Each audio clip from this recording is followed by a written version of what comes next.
Well, good afternoon. Am I live yet? Okay. So I think many of you know, at least those of you who were at the reception last night, that this symposium this year is being dedicated to the Boston Marathon survivors in honor of their courage and hard work. And so we thought it fitting to have at the end of the day of the first session an opportunity for you to meet one of the survivors and to do so around a topic that might be of interest and actually perhaps a little bit lighter than all of the stuff that you've been hearing all day, and to talk about how social media actually played a role in the recovery and support of many of the survivors. So I'm going to set the stage a little bit here before I start to just have a conversation with Roseanne to tell you more from her perspective about the role that social media played. But we opened the Boston Marathon was on April 15th. It was also the season opener for the Red Sox, and Roseanne gets to go to the game tonight. I don't, so I'm not wearing my Red Sox gear. City was on the lockdown on Friday, April 19th. The first patient arrived at the old Spaulding Rehab Hospital a mile away from the current one on April 20th. We also had our big gala that night. Roseanne was one of the first 4 patients to be admitted to the old Spaulding, so she made the transfer from the former location to the new location. And then over the course of the next several months, we saw many other survivors. This is just race day. A lot of, we had our own team from Spaulding. We ultimately had 32 people who we cared for in the new hospital. It was obviously something that gained international attention. It was for the wrong reason, but it obviously gave us the opportunity to heighten people's awareness about the significance of rehabilitation in the care of people and rounding out the full continuum of care. These are a number of photos of the survivors in addition to Roseanne. It was Hollywood every day with the media attention. So we had everything ranging from People magazine to Brian Williams in our hospital on a regular basis. A lot of other celebrities who wanted to be supportive of the survivors appeared. This is Gabby Giffords and her husband, the astronaut, Mike Kelly. And then you can see we also had Ted Kennedy Jr. Appear one day. You know, Ted Kennedy Jr. Had his leg amputated at the age of 12 due to bone cancer. And then we had Kevin Spacey. We've had, for benefit of our previous speaker from Great Britain, Kevin Spacey, who lives in London, felt like he couldn't continue on without taking a flight to Boston to be able to try to be helpful. And you'll hear a little bit more about Kevin Spacey. And in this photo here in the upper right quadrant, he's in Roseanne's room with all of her many friends. And so this was Roseanne on admission to the new hospital as she was entering the lobby, which was a stark contrast from the former location, and then at a press conference at the end of her stay with us. And as a segue to chatting with Roseanne about social media, I just want to show you a little news clip that is relevant to the topic and will help with this discussion that follows. So can you play the clip?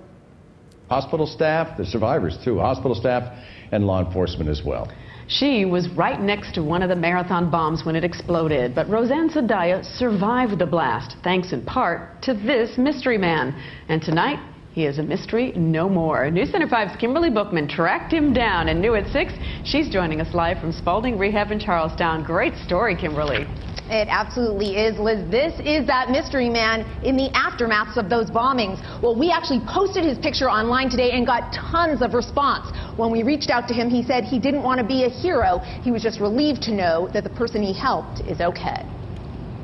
past couple days, that's all I could think about, just like who this woman was and was she okay? They were two strangers experiencing the worst day of their lives together.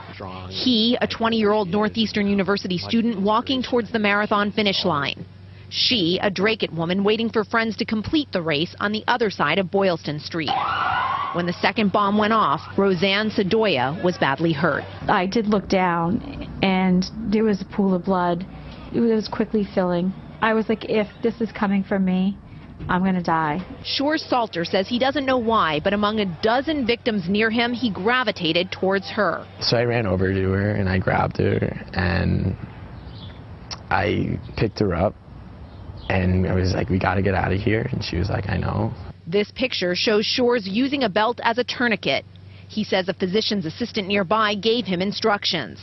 Roseanne was then rushed away to a hospital. No names ever exchanged. The thought of not knowing if this person that you helped and that you're with, if they were okay, and it's a terrible feeling to have. Roseanne talked to us as she recuperates at Spalding Rehab, asking for help to locate her hero. And I wish I knew who that person was, but he truly saved me. Within minutes of News Center 5 posting Shore's picture, we got calls, and so did he. Now the two plan to reunite on what could very well be the best day of both of their lives. I would just like to give her a big hug. I couldn't have met a more strong person that day. And Roseanne is here at Spalding Rehab. She did have to have a leg amputated. We have put the two in contact. When she's feeling up to it, they will have a meeting. Reporting live from Charlestown, Kimberly Bookman. Roseanne, well, first of all, thank you so much for joining us tonight and sharing your story, as you've been so generous and doing with so many audiences. Before we talk about the social media aspect, why don't you just tell the audience a little bit about who you are, what you do, where you're from, where you live. Okay, thank you for having me. I grew up just north of Boston in a small town called Dracut, Massachusetts. And over the years, I've moved away, moved back, moved away, moved back. And I currently live in the city. I love Boston. Boston is just home to me. I've tried living in California and liked the weather, but also loved Boston. And then I tried living in Florida, liked the weather, but I also loved Boston. So I actually live now in the North End, and I work for a development company in Newton, Massachusetts. So I do work on the property management side of it, and we oversee commercial, retail, and residential portfolio, and I oversee the residential part of the company. Okay, thanks. So talk to us about the Marathon Monday, which you did earlier in the day and kind of leading up to the bomb, the second bomb going off. So as a child, my father took us in, my sister and I, into the Red Sox game usually beforehand, and then we would make our way over to Kenmore Square to see the runners come down in that area. And over the years, it then transformed from going with him to going with cousins, and then eventually going with friends. And on Marathon Monday, started out just like every other almost, where I went to the Red Sox game that morning with one of my girlfriends, knowing that one of our friends was, or actually I had two friends that were running that day, but one would be coming in sooner than the other. So we left the game about 1:20 and walked over to Boylston Street, where we had planned to meet up with some other friends. We had a little bit of time to kill before our friends came down Boylston Street, so we went in, we were at Forum. Went in, ordered a drink, got a notification that our friend Jen would be coming down Boylston Street soon. She was in Kenmore Square. Left our cocktails at the hostess stand, said we'll be back in a few minutes for these, and never came back. That was kind of the end of it at that point. And then there was the mystery man, and you saw the clip, and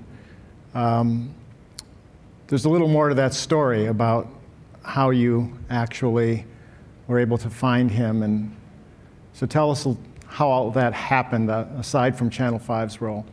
So when I was on the sidewalk on Boylston Street, it just seemed like everybody was running in every direction, and I just kind of thought that, oh my God, everybody is trying to save themselves, which I get. I turned to run on my friends. I left them kind of behind me. And out of nowhere, he just showed up. And to me, it felt like there was no one else there. And he just appeared out of nowhere and said, I have to get you out of here. You have to get up. And I didn't think I had a leg at that point. So he carried me into the street. I knew he did the tourniquet. I got handed over to a police officer, and then I was boarded and eventually put in the back of a paddy wagon or a police transport vehicle and taken to the hospital. And that's all I knew. I didn't know the police officer's name. I didn't know the firefighter's name who helped me in the back of the truck. And I didn't know this, as I called him, an angel who just came out of nowhere. So when I came to in Mass General,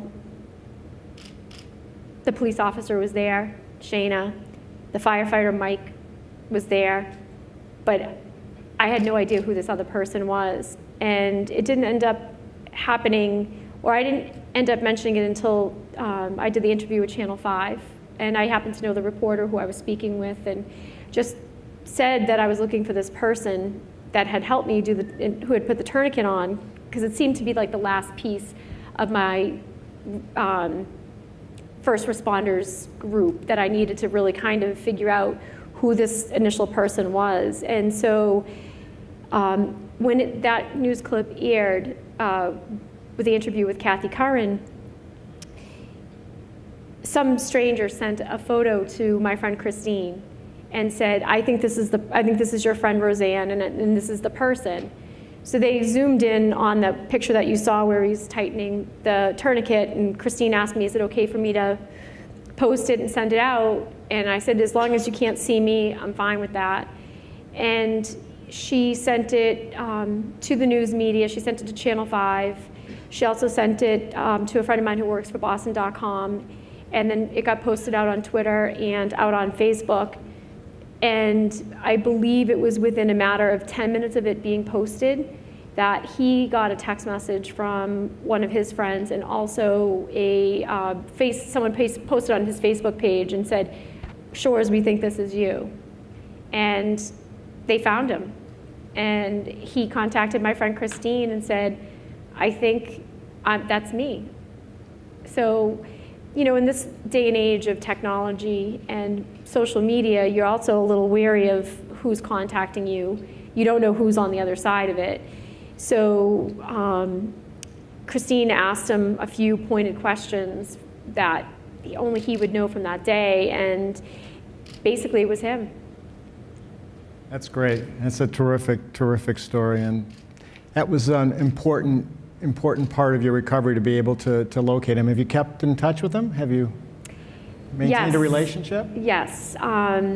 Ironically enough, I was actually just with him this afternoon. He grew up here in Massachusetts, in a town just north of Boston as well, called Reading, Massachusetts, and one of the local middle schools honored him for being a hero, and they asked me to attend with him. So he got a plaque from the 8th graders, and it was really sweet to see him get this, and he's my hero. So kind of another way in which social media was supportive of not only you, but many of your fellow survivors many of them who have become your friends, was in the GoFundMe pages that were set up. You have a GoFundMe page. Did you set it up? Who set it up? Ironically, one of my high school friends who I see once a year, but we keep in touch here and there. And she said the day after, she just felt as though that she needed to do this. And she basically set it up April 16th without any of my knowledge, and with a couple of other friends. And she manages it. I haven't yet gone to it emotionally. In the beginning, I definitely wasn't ready. I'm close enough to do it, but my understanding is that there's so many posts out there that it'll take me a couple days to go through it, and I really just want to sit down and just read through all of them. People were telling me how inspirational some of these quotes were and what people have posted, and some of the more specific ones, excuse me, Christine would send to me via an email message just so that I could see them and see who donated and who posted what. But it really helped me with my recovery just mentally to know that there were so many people, not just in Massachusetts, but in California where I used to live and in Florida where I used to live. And I've got friends in Ireland and friends of friends in Australia. And so it really helped to see that this information was reaching everybody, and they just cared and were sending their love, and you could actually really feel the love because of the social media. What about the Kevin Spacey visit and what he did that further supported your GoFundMe page? He was definitely one of my favorite visitors, and for a guy to walk in with a room full of 10 other females, he was very inspirational. And after he left my hospital room, he went out and tweeted about me specifically and retweeted my GoFundMe site, which I thought was amazing that he would do something like that. He doesn't know me from a hole in the wall other than the 20 minutes he spent with me.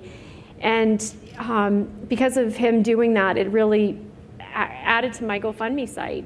It reached so many other people that I would never have reached, and I got more donations on top of it. So unfortunately, with my amputation, I'm above the knee, and my prosthetics, I'm sure, as most people know, are extremely expensive, and they don't last that long, 3 to 5 years, and depending on how active you are, and I'm an active person, so really getting these donations through the GoFundMe site are very important to me, and it's an easy way for people to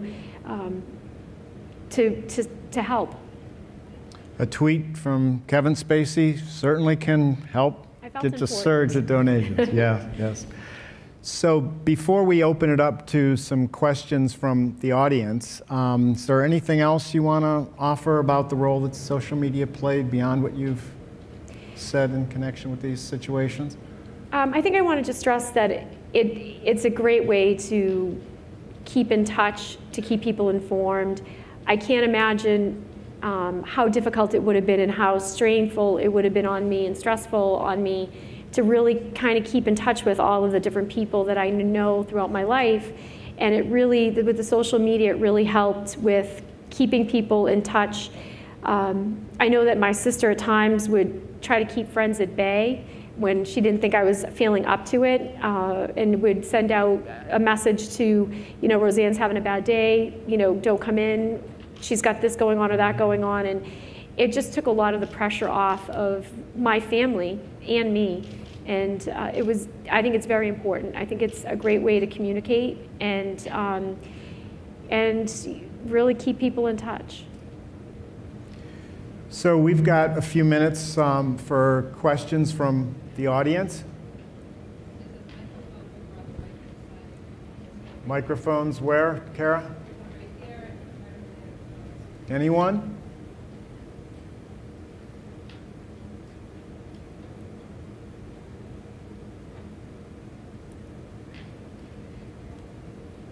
Do I see someone coming down the aisle? I can't really tell.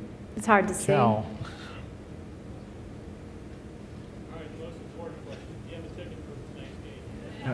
I didn't hear what you said. Do you have a ticket for tonight's game? Yeah, yes, actually, an extra one, no, but. Oh, thank you. Thank you.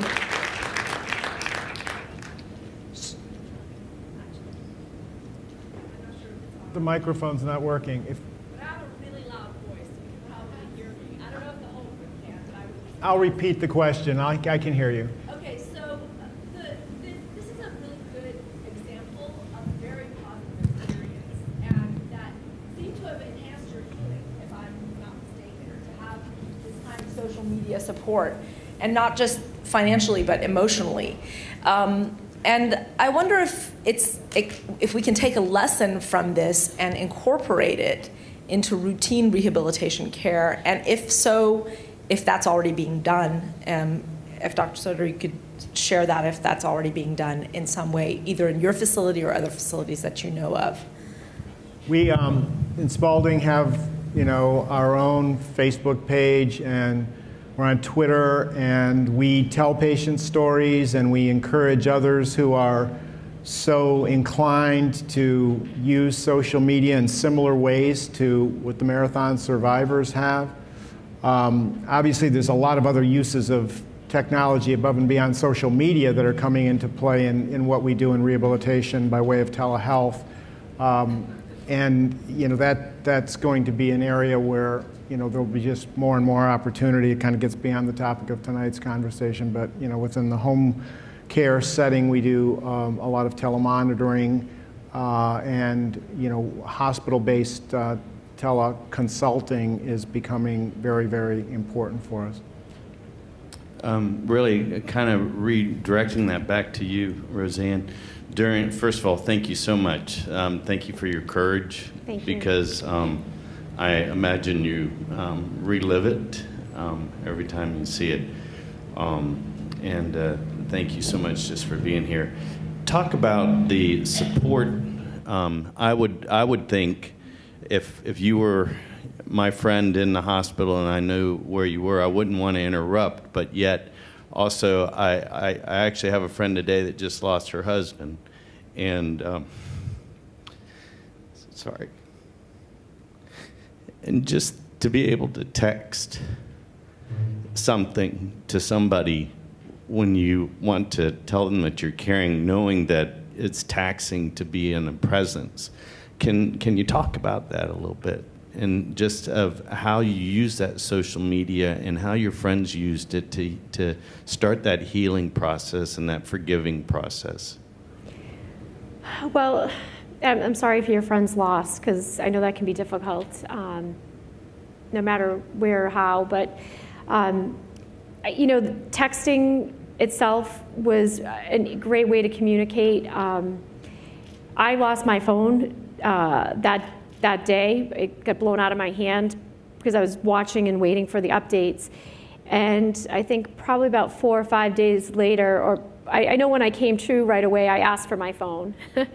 But when I got a spare one, it took a few days for me to really kind of get on it and look at it. I know most of it was a lot of medication.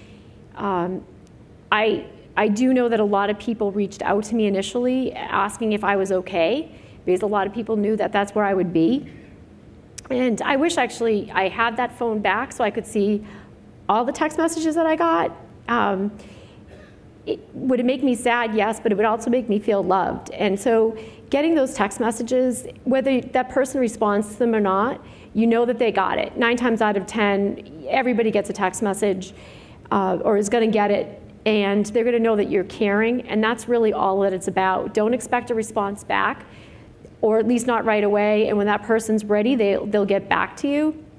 And I was just having that conversation with one of my girlfriends today, and I apologized for not getting back to her, and she said, Roseanne, I know you've got a zillion other things going on. I just wanted you to know that I care, and you'll get back to me, whether it's today or a week or 2 weeks from now.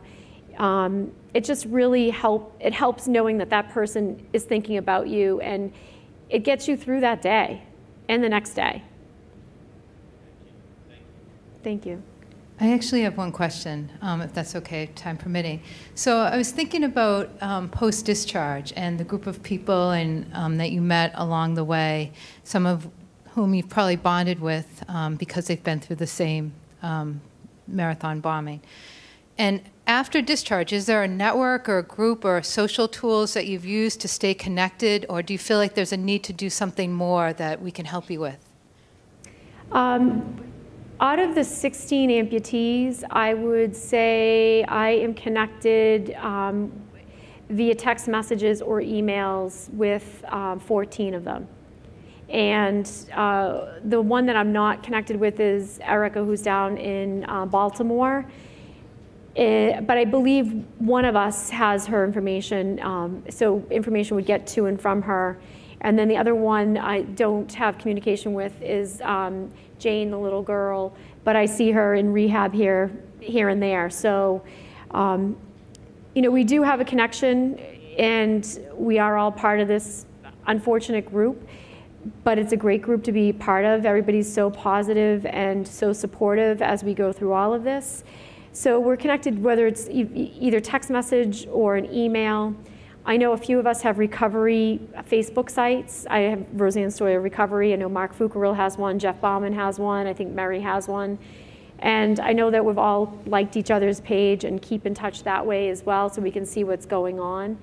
So between Facebook, text message, and emails, we really all kind of communicate and stay together, kind of know where each one is at a certain point. Or I know Mark just had surgery again yesterday for a bone infection, and you get updates that way instead of really kind of bugging the family and asking, you know, what's going on all the time. You're at least notified easily through Facebook or text messages.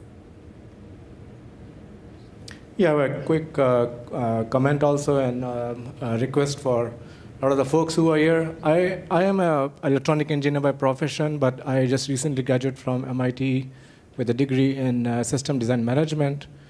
And I want to say a couple of quick things, because I lost my sight about 10 years ago when I was 30 years old.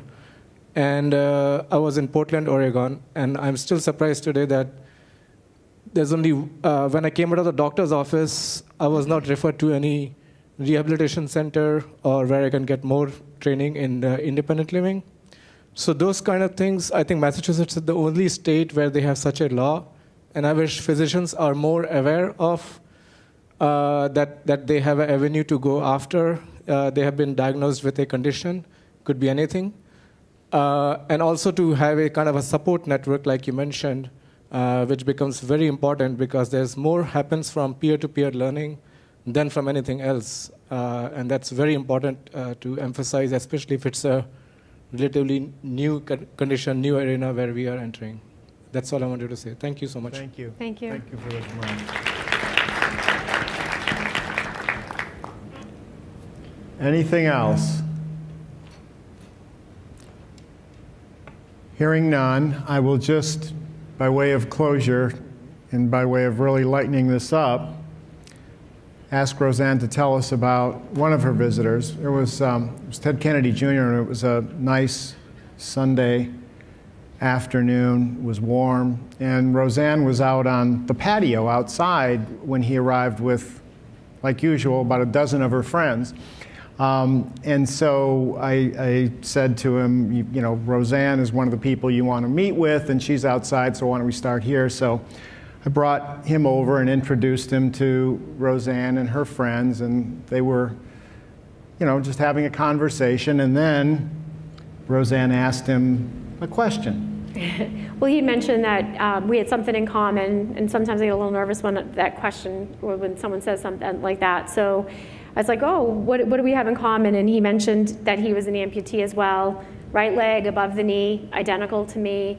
And, you know, being new to this amputee world and prosthetic world, I asked to see his prosthetic. And so I'm amazed that this has not gone viral, and I'm not sure how we kept it away from the social media. But we've been actually very good about it. But he stood up in true Kennedy style and started unbuttoning his pants. So I thought he was just joking around, and I'm like, oh, he's gonna stop. But actually, when David had dropped him, like brought him over to the table, whatever, David had gone back into the building. You know, it was just me and my girlfriends and Ted Kennedy Jr. And so he does this, and the next thing you know, his pants are down around his ankles, and David walks out the door, and I'm like, could timing have been any worse? And he's like, Roseanne, what are you doing? I'm like, I just asked to see his prosthetic. I was just curious what it looked like, and now I know that I have to be careful when I'm asking those types of questions. I would never have imagined, but I had sent a picture to David last night thinking that maybe he could get it on there, but I think we chose not to show it. Or he told me his BlackBerry doesn't get pictures, so if it goes viral, I know who to blame. But you know, he had an old beaten up prosthetic leg, and that was one of the other highlights of my visitors was Ted Kennedy Jr., because it was just so unscripted, and he just made you feel good about it, and he wasn't embarrassed about anything, clearly. So and his boxer shorts matched his shirt, so yes, it made it okay. Blues pinstripes here, sucker. Details. Well, we're the only thing between you and your networking and cocktail reception. So thank you very much for your attention. Really appreciate being here. Thank you, David and Roseanne. The motto for Spalding is find your strength. I think you certainly have found your strength and helped us find ours. So thank you so much for honoring us today with this. It's really very, very special. And with that, I've been admonished to remind everyone of one thing before the networking reception. Please bring your name tag with you tomorrow. And enjoy the networking reception. Thank you.